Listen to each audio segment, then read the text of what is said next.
પ્રાભાતિક કાર્યોથી પરવારીને વિમલ્યશ રાજમહેલમાં જવાનો વિચાર કરતો હતો.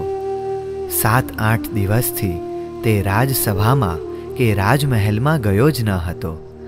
માલતી પાસેથી ચોરના પરાક્રમો સાંભળ્યા પછી વિમલ્યશે આજે મહારાજા પાસે જવાનો વિચાર કર્યો. માલતી વિમલ્યશ માટે દુગ્ધપાન તૈયાર કરીને ઉદ્યાનમાં પોતાના ઘરે ચાલી ગઈ.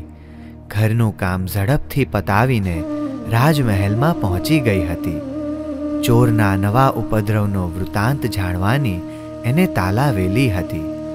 ચોરના નવા પરાક્રમનો વૃત્તાંત જાણીને માલતીના શ્વાસ અદ્ધર થઈ ગયા. તે બેબાકળી બની ગઈ અને વિમલ્યશ પાસે દોડતી આવી. વિમલ્યશ પાસે આવીને જમીન પર બેસી પડી. માલતીની હાલત જોતાં જ વિમલ્યશને લાગ્યું કે કોઈ મોટો અનર્થ બની ગયો છે. તેણે માલતીને પૂછ્યું, માલતી, કેમ આટલી બધી વિહવળ છે? તારી આંખોમાં આંસુ? શું તારો પતિ લૂંટાયો? ના રે કુમાર, પતિ લૂંટાયો હોત તો વાંધો જ ન હતો. આ તો મહારાજા પોતે લૂંટાઈ ગયા. પણ તેથી તારી આંખોમાં આંસુ? કુમાર, વૃત્તાંત સાંભળીને તમારી આંખો પણ વરસવા લાગશે. તો જલ્દી કહે, એવું શું બની ગયું? રાજકુમારી ગુણમંજરીનું અપહરણ થઈ ગયું છે કુમાર. હે, શું વાત કરે છે? વિમલ્યશ ઊભો થઈ ગયો. માલતીના 2 ખભા પકડીને તેને હચમચાવી નાખી. કુમાર, તમારી સમક્ષ હું ક્યારે પણ અસત્ય બોલું ખરી? તદ્દન સત્ય વાત છે. રાજમહેલમાં કાળો કલ્પાંત થઈ રહ્યો છે. વિમલ્યશ અસ્વસ્થ બની ગયો. તેણે માલતીને પૂછ્યું, માલતી, શું તને એ જાણવા મળ્યું કે ચોર કેવી રીતે અપહરણ કરી ગયો? હાજી, હું બધી જ વિગત જાણીને આવી છું. રાજમહેલમાંથી જ દોડી આવી છું. સાંભળો એ સમગ્ર વૃત્તાંત. માલતી વિમલ્યશની પાસે બેસી ગઈ. ગત રાત્રિમાં મહારાજા પોતે ચોરને પકડવા માટે ચુનંદા સુભટો સાથે નીકળ્યા હતા. તેમણે કિલ્લાના 4 દ્વારો પર સુભટોની ચોકી ગોઠવી હતી અને પોતે પૂર્વ દિશાના દરવાજે શસ્ત્રસજ્જ થઈને ઊભા હતા. પ્રથમ પ્રહર પૂરો થવાની તૈયારી હતી ને પૂર્વ દિશાના દરવાજા પાસે નગરમાંથી એક માણસ ગદર્ભ ઉપર કપડાની ગાંસડી નાખીને આવ્યો. મહારાજાએ પૂછ્યું, કોણ છે તું? અત્યારે ક્યાં જાય છે? મહારાજા, હું આપનો જ સેવક છું. રજક ધોબી છું. મહારાણીના વસ્ત્રો હું જ ધોવું છું. પણ અત્યારે ક્યાં જાય છે? કૃપાવતાર, મહારાણી તો પદ્મિની નારી છે. તેમના વસ્ત્રોમાં એવી સુગંધ હોય છે કે ભ્રમરોના ટોળા દિવસે આવી જાય છે ને કપડાં ધોવા દેતા નથી. માટે રાત્રે જ તેમના કપડાં હું ધોવું છું. સરોવર કિનારે અત્યારે શાંતિથી કપડાં ધોઈશ. ધોબીને 2 હાથ જોડીને કહ્યું, તારી વાત સાચી, પણ તને ખબર છે ને કે 8 દિવસથી ચોરનો ભારે ઉપદ્રવ છે. ગદર્ભના માથે હાથ ફેરવતો ધોબી બોલ્યો, મહારાજા, આપ જેવા મારા સ્વામી દરવાજે ઊભા હોય પછી મને ભય શાનો? ભલે જા સરોવર તીરે, પરંતુ જો ત્યાં ચોર આવી જાય કે તને દેખાઈ જાય તો મોટેથી બૂમ પાડજે. હું ઘોડા પર બેસીને તુરંત જ ત્યાં આવી જઈશ. આપની કૃપા મહાન છે મહારાજા. અવશ્ય ચોર દેખાતા જ બૂમ પાડીશ. આપ તરત જ આવી જજો. ચોર આજે પકડાઈ જ જવાનો. હા, એને ખબર પડી હશે કે હું મહારાણીના મૂલ્યવાન વસ્ત્રો લઈને સરોવર તીરે ધોવા જાઉં છું તો એ કપડાની લાલચથી કદાચ આવી જાય. ખરી વાત છે આપની, પણ આજે એના માથે કાળા નગારા વાગે છે. એમ કહેતો ધોબી પોતાના ગદર્ભને હાંકતો સરોવર તરફ ચાલ્યો ગયો. મહારાજા અશ્વારૂઢ બની 4 દરવાજે જઈ આવ્યા. રાત્રિનો બીજો પ્રહર પૂર્ણ થવાની તૈયારી હતી. ત્યાં સરોવર તરફથી ધોબીને તીવ્ર ચીસ સંભળાઈ. મહારાજાએ સુભટોને કહ્યું, તમે અહીં ખુલ્લી તલવારે ઊભા રહેજો. હું સરોવર તીરે જાઉં છું. કદાચ ચોર ભાગીને આ બાજુ આવે તો જીવતો કે મરેલો પકડી લેજો. મહારાજા અશ્વારૂઢ બની ત્વરિત ગતિથી સરોવર કિનારે પહોંચ્યા. ત્યાં ધોબી દોડતો સામે આવ્યો ને બોલ્યો, મહારાજા, ચોર આવ્યો હતો. મેં બૂમો પાડી એટલે સરોવરમાં કૂદી પડ્યો. જુઓ, પેલો દૂર તરતો જાય છે, એનું માથું દેખાય છે. ધોબી ગભરાયેલો હતો. મહારાજાએ કહ્યું, હવે મર્યો સમજ. લે મારો ઘોડો પકડ, મારા વસ્ત્રો સંભાળ. બસ હું સરોવરમાં એનો પીછો કરીશ. એમ કહીને મહારાજાએ ઘોડો, વસ્ત્ર, મુગટ અને બીજા શસ્ત્રો ધોબીને સોંપીને માત્ર એક કટારી લઈને સરોવરમાં ચોરનો પીછો કર્યો. તરતા તરતા મહારાજા આગળ વધી ગયા. ત્યાં પેલા ધોબીએ મહારાજાના કપડાં પહેરી લીધા, માથે મુગટ મૂકી દીધો, ઘોડા પર બેસી ગયો, મોઢું પણ મહારાજા જેવું બનાવી દીધું. એ ધોબી જ ચોર હતો? હા કુમાર, એ ઘોડે બેસીને કિલ્લાના દરવાજે આવ્યો ને સુભટોને ઈશારાથી સમજાવી દીધું. મેં ચોરને મારી નાખ્યો છે. એટલે સુભટો ચાલ્યા ગયા. દ્વાર રક્ષકે કિલ્લાના દ્વાર બંધ કરી દીધા. બનાવટી રાજા રાજમહેલમાં આવ્યો. મહારાણી પાસે ગયો. દીપકો મંદ મંદ સળગતા હતા. તેણે મહારાણીને કહ્યું, હું ગુણમંજરીને સાથે લઈ જાઉં છું. ચોર પકડાઈ ગયો છે. મેં માનતા માની હતી કે ચોર પકડાઈ જશે તો તરત જ ગુણમંજરી સાથે હું મહાકાળ દેવના દર્શન કરીશ અને મીઠાઈનો થાળ ધરાવીશ. 2 ઘટિકામાં જ અમે પાછા આવી જઈશું. મહારાણી આનંદિત થઈ ગયા. ગુણમંજરીને જગાડી અને બનાવટી રાજા સાથે રવાના કરી. ગુણમંજરી અર્ધજાગ્રત દશામાં હતી.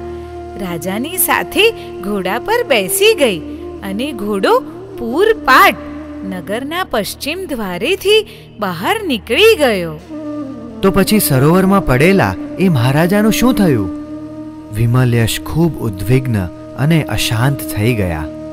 મહારાજા જેને ચોરનું માથું માનતા હતા તે તો સફેદ રંગથી રંગેલું માટલું હતું. જેવું માટલું હાથમાં આવ્યું, મહારાજા ચોંકી ઉઠ્યા. તેમણે કિનારા તરફ જોયું તો ધોબીએ નહોતો ને ઘોડોય ન હતો, માત્ર ગધેડું ઊભું હતું. તેઓ ત્વરિત ગતિથી તરતા તરતા કિનારે આવ્યા. તેઓ સમજી ગયા હતા કે એ ધોબી જ ચોર હતો. તેઓ ભીના અધોવસ્ત્ર સાથે દરવાજે આવ્યા, પણ દ્વાર રક્ષકોએ દરવાજો ન ખોલ્યો. મહારાજાએ દ્વાર રક્ષકોને ઘણું સમજાવ્યા.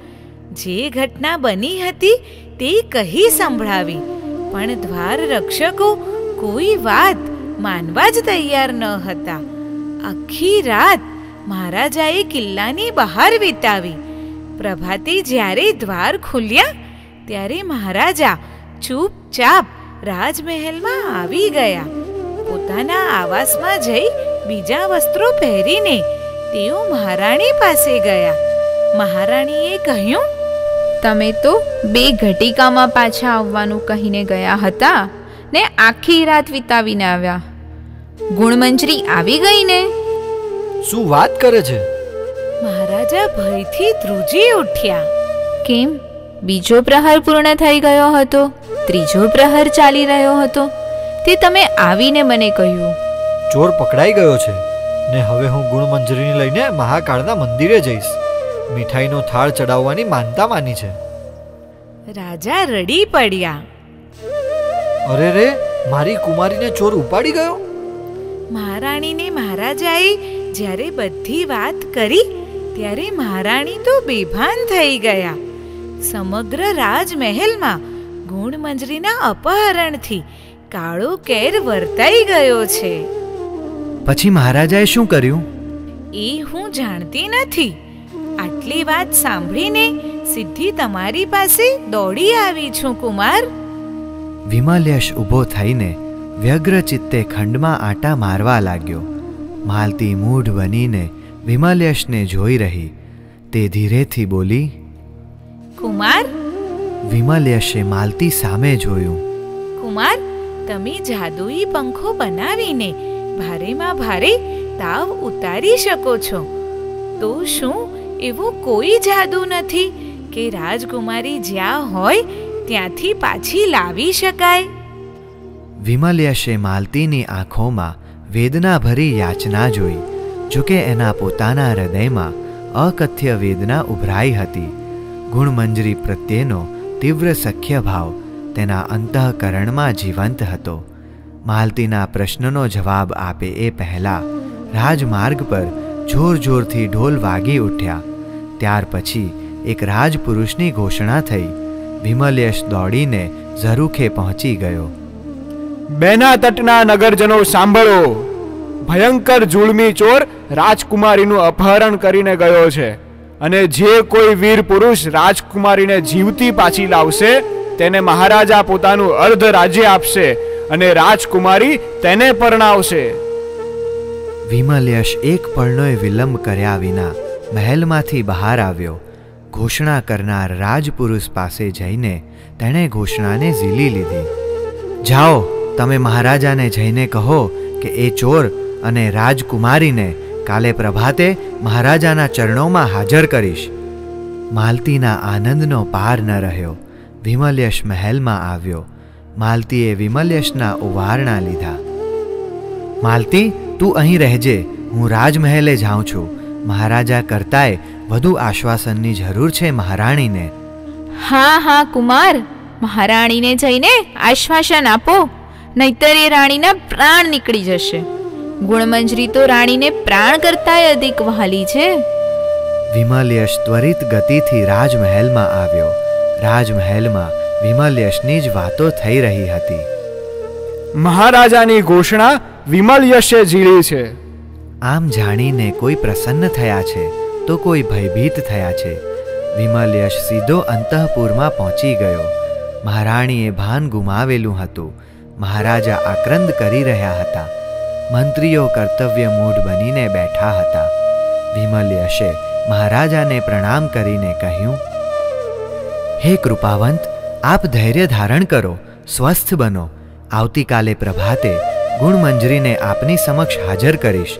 આપ ઉદ્વેગને દૂર કરો, મહારાણીને ભાનમાં લાવો. મહારાજાએ વિમલયશના માથે હાથ મૂકીને કહ્યું, ના ના વિમલ, તું એ ચોરને પકડવા ના જઈશ. એ ચોર ભયંકર છે. જે એને પકડવા ગયા તે બધા જ લૂંટાયા. હું પણ લૂંટાયો. મારી રાજકુમારીને એ દુષ્ટ ઉપાડી ગયો. મહારાજા, પેલો પંખો લાવો, મહારાણીને હું ભાનમાં લાવું છું. પંખો લાવવામાં આવ્યો. વિમલયશે પંખાથી રાણીને હવા નાખી. રાણી ભાનમાં આવી. તેણે વિમલયશને જોયો. તે વિમલયશને વળગી પડી ને કરુણ રુદન કરવા લાગી. માતાજી, આપ રુદન ન કરો. ગુણમંજરીને એ ચોર પાતાળમાં લઈ ગયો હશે તો પણ હું પાતાળમાંથી લઈ આવીશ. તે દરિયામાં છુપાયો હશે તો દરિયામાંથી લઈ આવીશ. હવે તમે ચિંતા ન કરો, સ્વસ્થ થાઓ. શું તમને આ વિમલયશ પર વિશ્વાસ નથી? બેટા, તારા પર તો મને પૂરો વિશ્વાસ છે જ, પરંતુ આ ચોર તો ખૂબ ક્રૂર છે ને? ભલે ક્રૂર હોય, એને હું જીવતો પકડીશ. ના ના વિમલયશ, તારે આ સાહસ ના કરવું જોઈએ. એ દુષ્ટ તને જ. મહારાજાની આંખો ભીની ભીની થઈ ગઈ. મને ઉપાડી જશે એમ કહો છો ને? સાચી વાત છે. આજ સુધી જે બન્યું છે તેના આધારે આપ આવું જ અનુમાન કરો. પરંતુ આપે હજુ આ વિમલયશની શક્તિ જોઈ નથી. કળા જોઈ છે પરંતુ શક્તિ નથી જોઈ. આ પ્રસંગે હું મારી શક્તિનો આપને પરિચય આપીશ. શ્રી નવકાર મંત્રના અચિંત્ય પ્રભાવથી શું શક્ય નથી આ સંસારમાં? આપ નિશ્ચિંત રહો. અને જો તું ચોરને પકડીશ, રાજકુમારીને લઈ આવીશ તો આ મારું અડધું રાજ્ય તારું અને રાજકુમારી પણ તારી. વિમલયશના શરીરે રોમાંચ થઈ ગયો. તેણે રાજા રાણીને પ્રણામ કર્યા અને પોતાના મહેલે આવી ગયો.